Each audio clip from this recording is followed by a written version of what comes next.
Hi everyone, I am Rebecca from ChemKnits, and today we are going to dye some cotton yarn and some cotton blends using the quote bread bag method.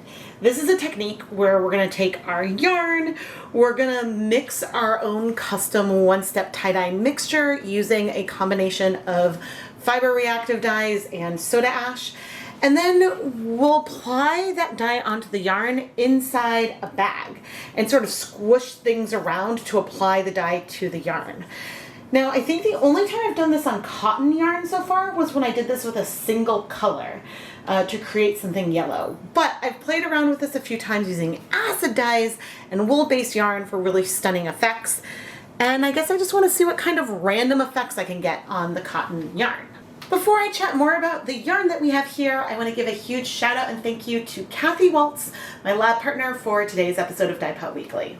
The three yarn bases we are going to be dyeing today are Dishie Twist, a 100% cotton yarn from Knit Picks that has 2 plies in more of a bare white color and 2 plies a cyan teal color.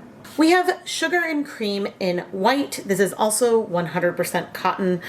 This is a 113 gram skein, but I'm going to be treating it as though it were 100 grams. And then finally we have Comfy Color Mist, a worsted weight yarn that is 75% Pima cotton, 25% acrylic. I am going to attempt to apply the same total amount of dye to each of our 3 separate bags that I'll be using to dye this yarn.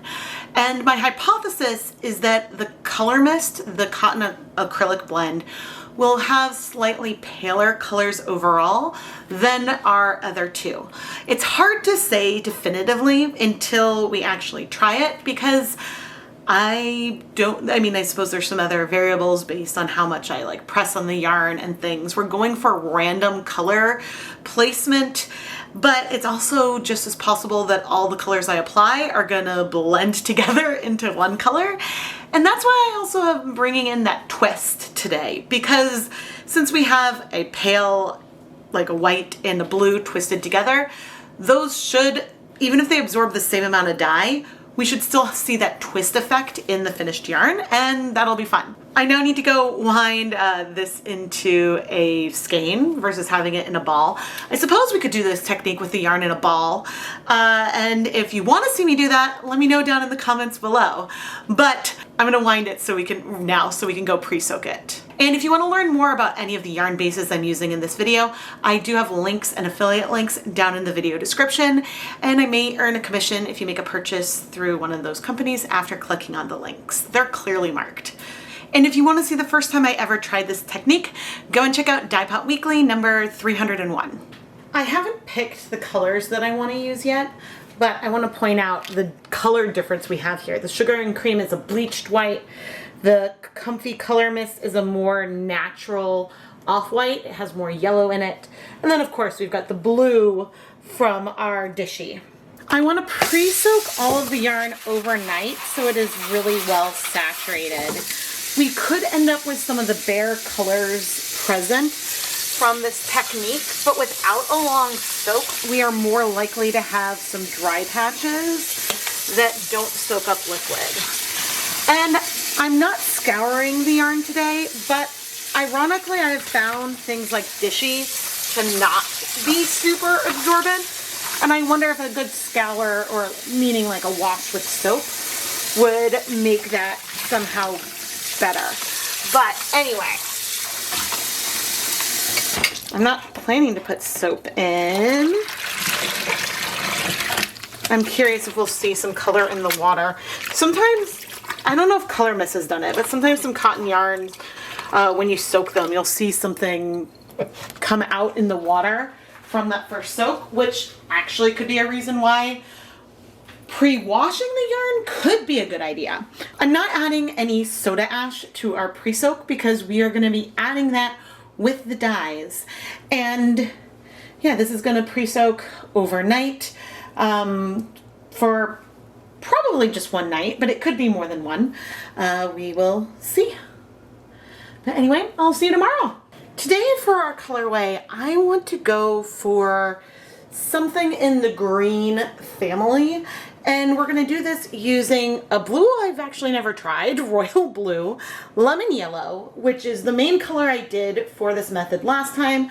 And I know that that spread really, really well.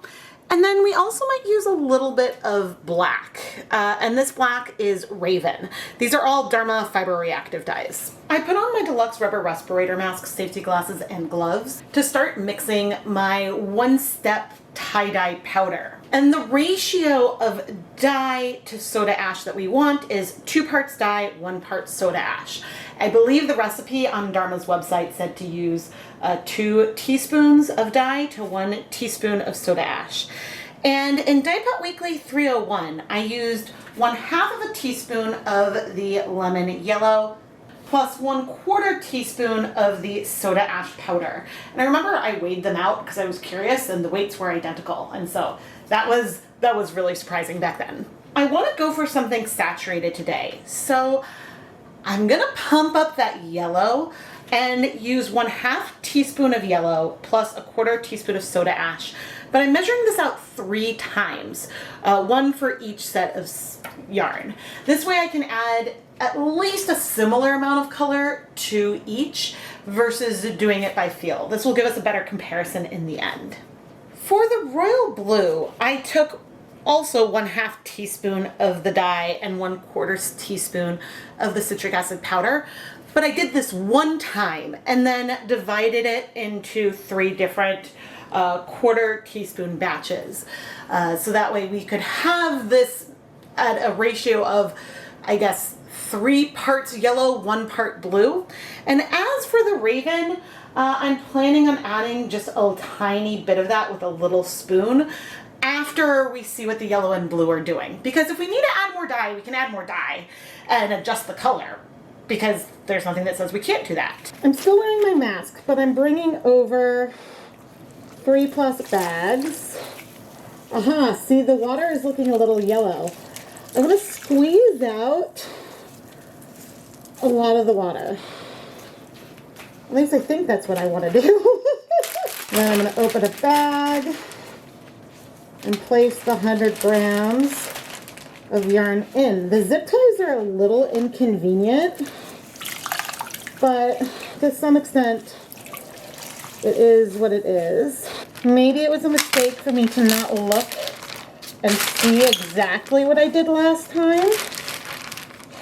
But we will be adding water.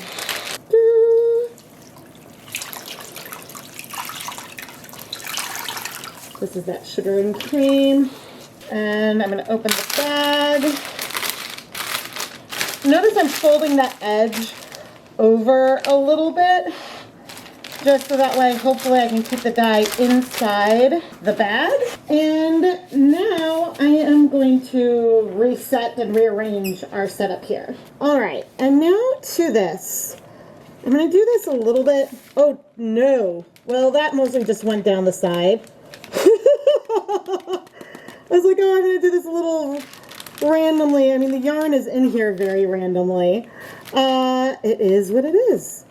Okay, let's use the spoon. So I'm going to do the yellow. I know that last time the yellow spread out. And we have some amount of control over things. There, we'll just kind of dump that, I guess. We have a little bit of control over how much we squish and blend, but what we don't really have control over is, because things are randomly placed in here, is what is getting the dye first. But now I think even now want to add some Raven, and so what I'm going to do is take one of these tiny little spoons. I think that, I don't know if they're 1/32 of a teaspoon, 1/64th, and adding that on one side. And now I'm going to set this carefully to the side. Bring over our next color, or our next yarn, and repeat. And this time I am pouring on the blue a little bit more distributed. There is definitely still some dye in here, but we will be adding water to these cups, so don't worry about that. Yeah, I could have used the spoon, but this works. So you can see I more or less have added it all over. Not perfectly, but that is okay. Oh, I forgot. We'll do that at the end. No, I'll do it now. I forgot the raven. I'm really curious what this will look like on the twist, and I know I'm using a lot more dye than what I've used in the past. And that is partially because I'm hoping to get something that feels more saturated overall. Because what I've done thus far in the past has resulted in medium to pastel colors. Certainly we got some lovely tonal variation from the first time I did this. I'm not anticipating that we might have white patches left, but we might, or things might blend all the way. I really don't know, and we also won't know until we wash the yarn. Okay, coming over with our little bit of raven. So now we've got 2 bags off camera, but we have our 6 cups of dye, and I want to do something with that. I've got about 1 liter of warm tap water, and it's a good thing I'm wearing safety glasses. And I'm just filling each of these cups. I bet our blue is going to take over a lot. Okay, similar amounts to each until we've used up the approximately 4 cups of water. I'm going to clean this up. Okay, the yarn is barely woven at all, but I'm going to take it, and the blue I'm attempting to mostly go over that middle, and we've got a little bit of yellow, but I'm just pouring it on to our yarn. And now we're going to need to close the Ziploc bag. But then we also want to remove as much of the as much of the air as possible, because, well, I guess a little bit is fine. But now I'm going to start squishing. And we have a nice green. It kind of all blended together. Well, I do see some differences in tone, but I don't know how much of that is going to stay or go. It is a pretty color, but definitely, oh dear, definitely we're seeing a lot of color blending. Of course, what I don't know is, as we're seeing all these colors blend, what I don't know yet is if some of the colors where we placed it and as it started soaking into the yarn locally, if some of that started to strike or not. And so it's hard to say if what we're going to end up with is going to be something that's going to have a lot of color difference. But as we do this to remove a lot of the air, we're going to start squishing this color through. And because when doing this with acid dyes, we get some really lovely differentiation of tone. I hope it's not going to just be all green, but if it is, then we learn something that with fiber reactive dyes, when you do this, the colors blend a lot. I think there will be some tonal variation, if not because of the way the water is pooling, and it just occurred to me. I picked the amount of water I'm adding based on what I did in that other video that I referenced. And the issue, now that I'm realizing, is that I had 200 grams of yarn there. And so while I know, like, I chose to use a lot more dye, that's fine, but I should not be using this volume of water probably, because I think there's so much water that the dye is sort of pooling on the bottom versus staying a little bit more local. if that is making sense. Because I think if I were to do this again with less water, then as I squished, we wouldn't have the like puddle that we have on the bottom. And so, you know, but we're trying something, and oh dear. Okay, I see some, hopefully we don't have a leak here. We will put everything inside a secondary container. So I'm hoping to maintain some amount of variation. And part of me wants to like keep this as an experiment. And the rest of me wants to add more color so we get more variation. But we'll just have to see what happens as it dries. And also, because of the way the liquid is settling towards the bottom of the bag, see there as I turn it, we've got liquid down there. That means that there's going to be a part of the yarn that's going to be darker because it's going to have more exposure to that dye. Let me go get a secondary container and I'm going to clean up a little bit. And you'll notice that we're seeing a little bit of steam here. We're getting a little bit of condensation because the water it wasn't super hot tap water, but it did have some warmth to it. And that's only going to help things set. Now, the reason why our plastic bags are inside this container here is if we spring a leak in a bag, we have a container that will collect all of that liquid. And so we won't then lose it. But I can say, you know what? Looking at this, I see a little bit more yellow there. I do see a little bit more blue here. And the bottom, you can see as I turn it, you can see that liquid kind of pooling. It's sort of as I turn it, it moves. But that's going to be on just like one portion of the yarn. So it's possible, and I can't tell which one is which at the moment. It's possible we'll have some subtle variation in here, which would be awesome. I mean, I know which one that one is. I'll be able to tell by feel. But right now, the 100% wool and then the wool blend are looking very, very similar. But I'm going to roll these edges down a little bit so they're also not sticking out in the container. Yeah, I can see here there's like a tiny bit of dye that's from one of those edges. What do I want to do? But now I need to set this aside for, I think I'm going to want to do 2 days. And the big reason for waiting 2 days is hopefully we can get a saturated color out of this. Hopefully enough of the color will have time to bind.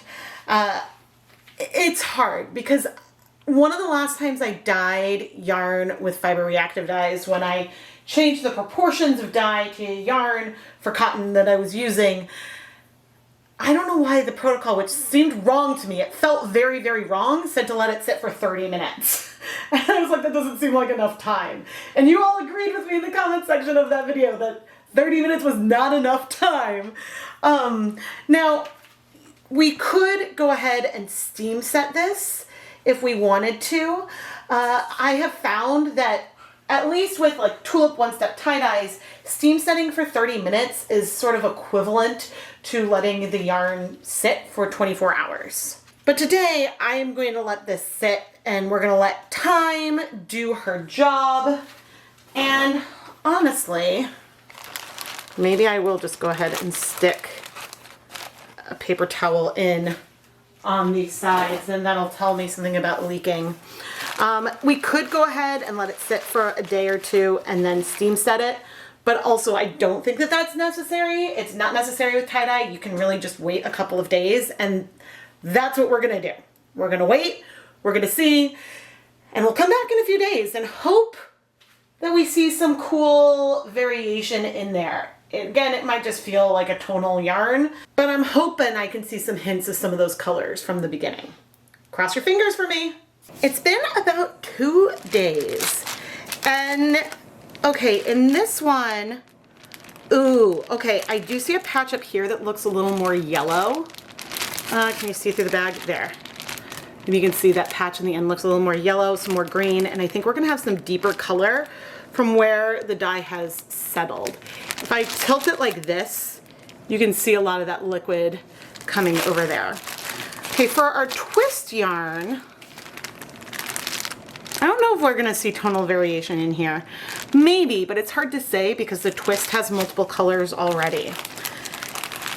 And then for our last yarn, here I definitely see more yellow there and maybe more blue in here. I'm curious how this will turn out, but we need to go and start washing all of this. So what I'm gonna do is I'm gonna pop on gloves and we're gonna head over to my sink to start removing the yarn and washing things and hopefully not making a mess.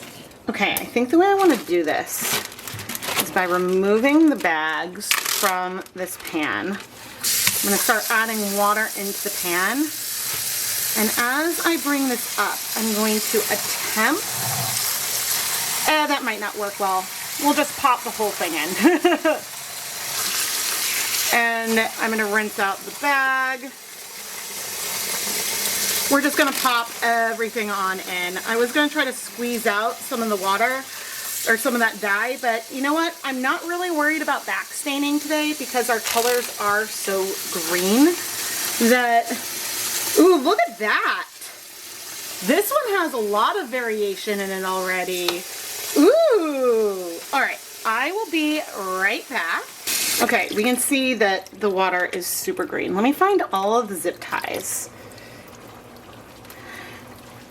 And I'm gonna start trying to rinse out this dye, and look at how much dye is left.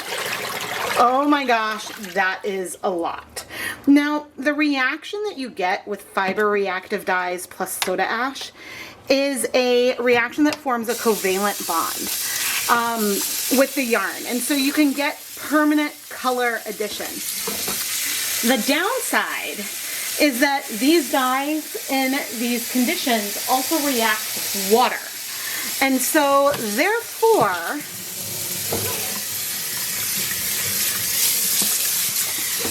you're always, when you have tie-dye, which this is effectively tie-dye that we did today, whenever you do that, you are gonna have unbound dye that you have to rinse out. Now, could we potentially still get some color out of that? Maybe. There is a small chance that one could.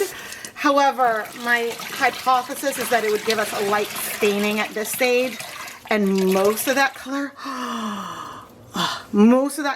would just maybe stain it, and we wouldn't have a lot left. Okay, we've only done like 2 rinses, but let's look. Okay, this yarn, I see variation. I see more blue and more yellow.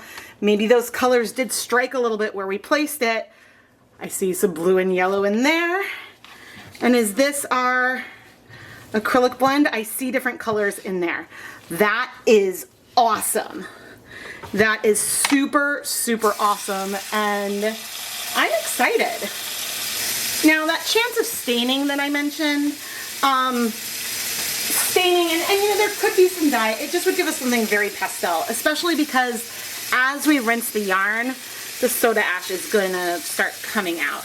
I might need to start washing things separately just because then I can have more water volume.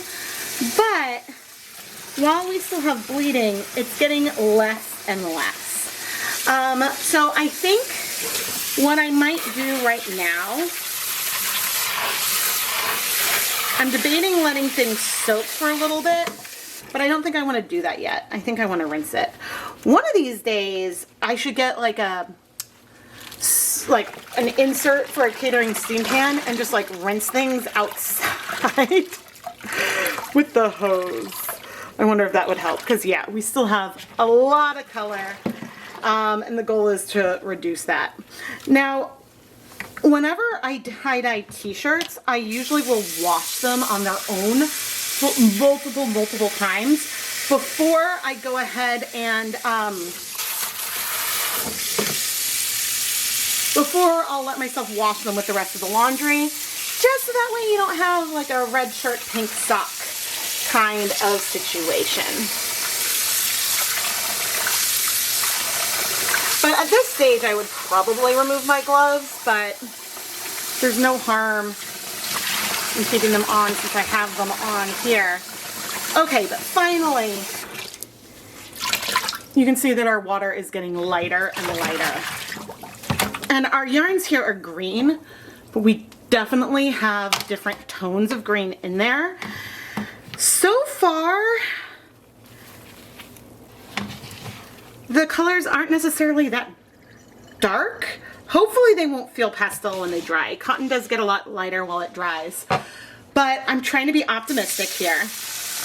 All right, I'm gonna add some more soap, bring up the water volume. I'll let things sit for a bit, and I'm gonna keep washing this off camera for a little while, and then I'll check back in. All right, it didn't take very long for the color that was coming out to get lighter and lighter. And here we are in a really, really good spot. Now, right now, the three skeins do look quite different, but they were also a little different to start. We have our cotton acrylic blend, which looks softer. We have our 100% cotton that has a lot more brightness to it in the colors, and then we have our twist, which that brings a different color in there as well. But of course, we'll take a closer look at everything once the yarn is dry.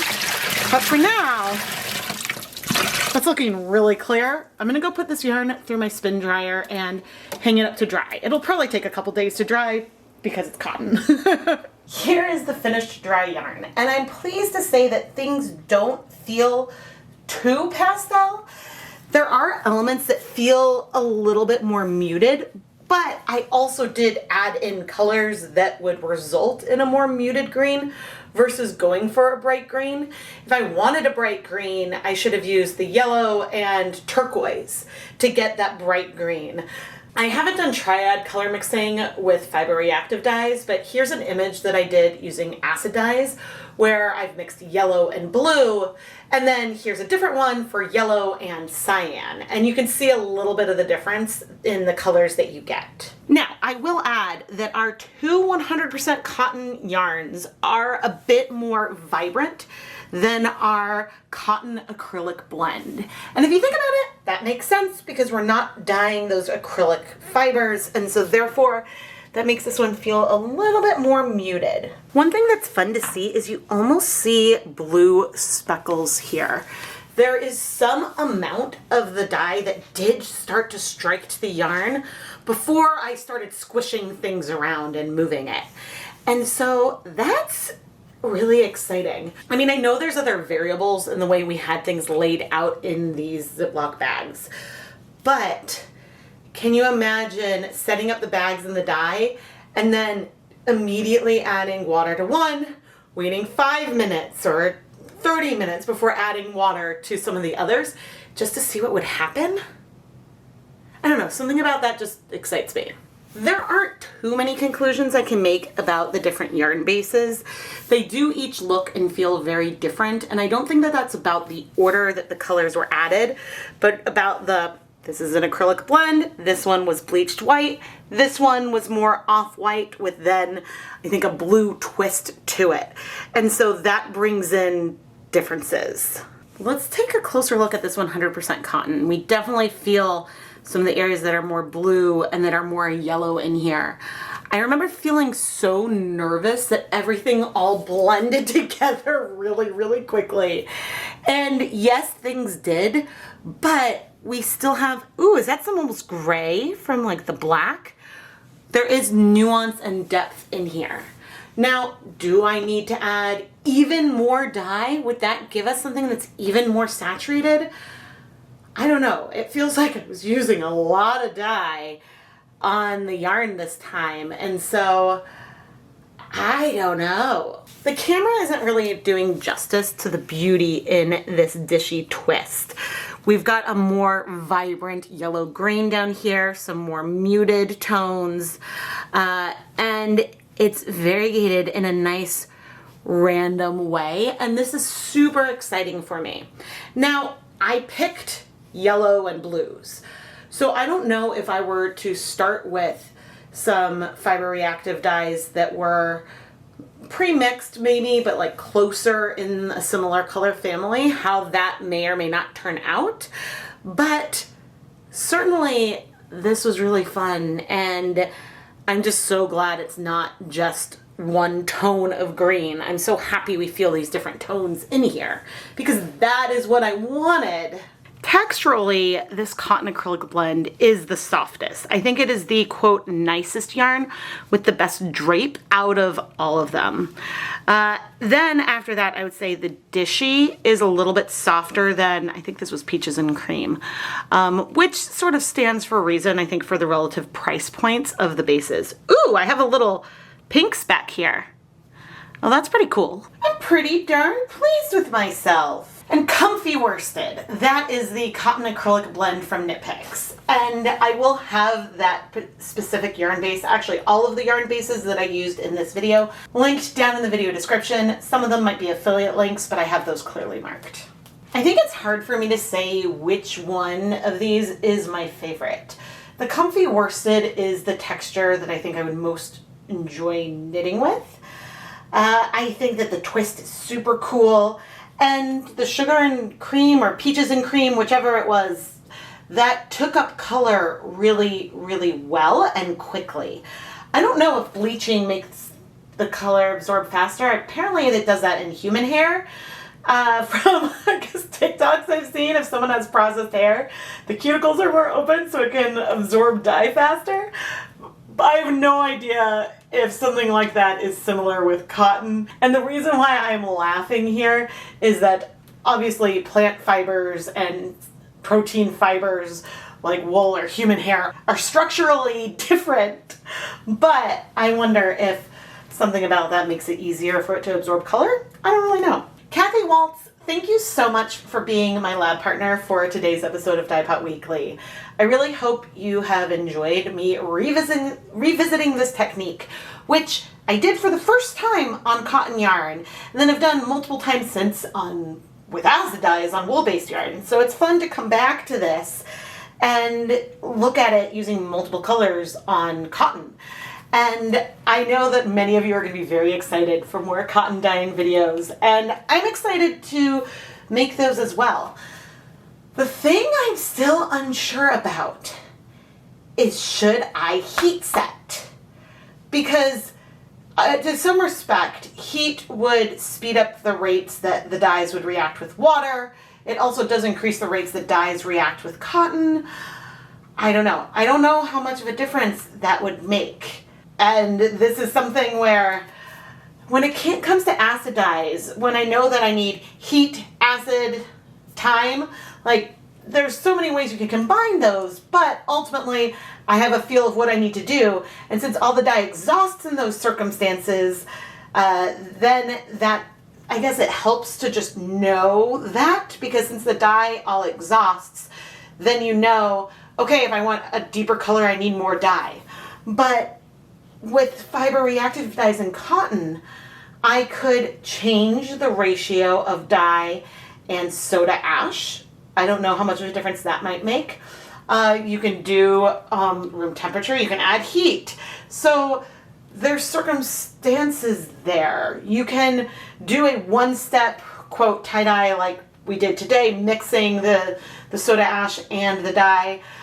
You could also pre-soak in soda ash. And I'm wondering now, what happens if you try to apply the dye to your yarn and then add soda ash after you've added the dye? What would you get? How would that work? That's certainly another variable that I would love to explore at some point. So if you would like to see me do more explorations, please subscribe, turn on notifications so you never miss a new video. And Kathy, thank you again for being my lab partner today. I am Rebecca from ChemKnits, and when filming these conclusions, I often come up with so many ideas for videos, and I'm very grateful for editing Rebecca, who writes these all down. But I also draw ideas from your suggestions and comments, and I have a whole spreadsheet where I keep track of those as well. So please continue to leave comments down below. I really appreciate it, and honestly that helps with the engagement of videos, so it helps more people see it too. So that's another win-win. I'm hoping once I have my workflow more under control again after some of the breaks I took this fall that I can reply to more comments again. But I just want you to all know that I do read them, and so please keep leaving them. And before I sign off, don't forget that you can still order the ChemKnits Hanukkah yarn sampler. These mystery yarn samplers are ready to ship and have 8 wrapped packages of hand-dyed yarn, and each package corresponds to a new yarn dyeing video that will be released each of the nights of Hanukkah. At this point, I can't guarantee that the Hanukkah sampler will arrive before the beginning of Hanukkah, but I certainly will ship it out to you as quickly as possible. Thank you so much for watching.